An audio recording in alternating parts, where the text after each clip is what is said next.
Yan mga boss. Ito yung authentic natin na broodhin. White Kelso. Sir Bibo Enrique. Ito yung wingban.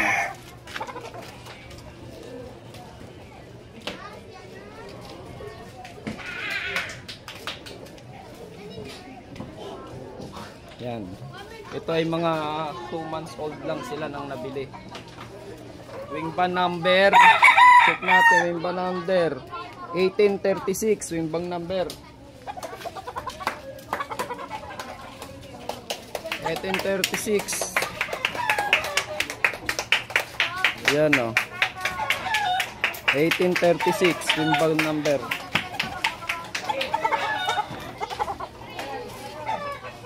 Yung mga boss o.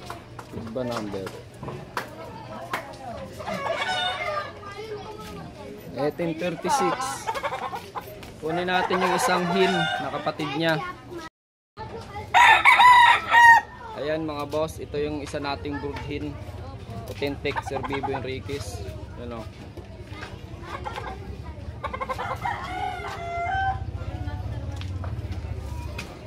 Yan o.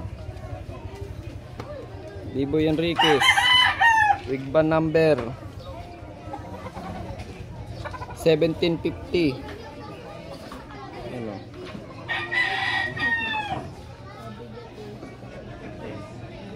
1750. Kunin natin yung papel niya. 1750. Yan o. 1750. Yan.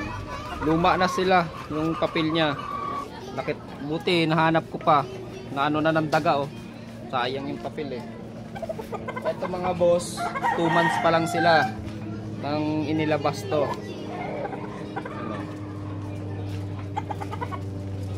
Dahil knockout sila dahil nung na-stop ang na-stop ang Pitmaster, yung online dati na yung pinagtataya natin online, hindi ay online sabong, diba na-stop yon nung last year pa. Doon din sila naglabas dahil nag-overproduction sila. Naglabas sila ng dahil na-stop yung laban nila. Yan mga boss. Nung naglabas sila nung araw na yon, yun yung pinatigil ang Pitmaster. Naglalabas lang naman sila Sir Biboy ng mga ganyang pag mga bata pa, pag ganyang wala kailangan nila yung pwesto gagamitin nila eh. Yan pag sobra sila sa Kaya pag sila naglalabas ng mga bata pa, minsan ubus-ubus agad. Dinadaragsak na agad yung mga nila. Pulit pa lang. Ito yung ating authentic. Ayan, napaka-pogi oh. Solid body. Napakahaba. Mahaba. Ang shape ng body niya talagang pang materialis talaga. Ayan. Mahaba. Napapaliit siya. Tapos yung pitso niya halos dikit sa sipit-sipitan. Ayan mga boss oh. Pitso niya dikit sa ito. Ayan. Halos dikit sa sipit-sipitan. Halos magkarugtong. Sabi ni Sir Bibo, yun daw magandang materialis sa broodcock. Yung ganyan. Na pag hinipo mo yung katawan niya, pag ganun siya, parang patulis. Tapos halos yung pitso niya, yung niya, halos dikit na sipit-sipitan. Hindi na magkasya kahit walis ting-tinga eh. Yan.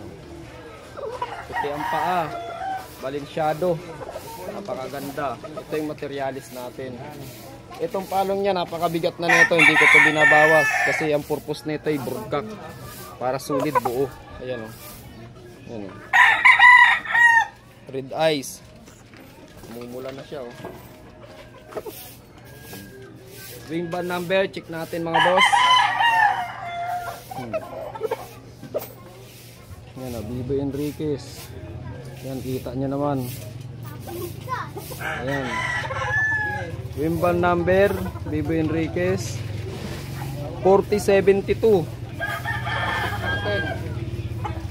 Para maniwala kayong legit na mayroon tayong pamamay-ari ng kay Sir Biboy. Yan o, 4072. Yan. Kita nyo? Wing band 4072. Baliktad sa camera kasi. Ayan. Check natin yung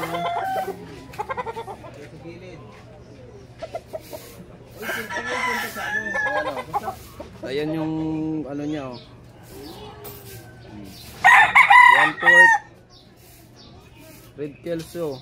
3/4 white kelso, 1/4 red kelso. Ayan.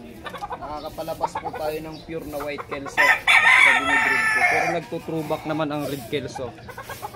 Ayan mga boss. Napakaganda ng katawan, buong buo.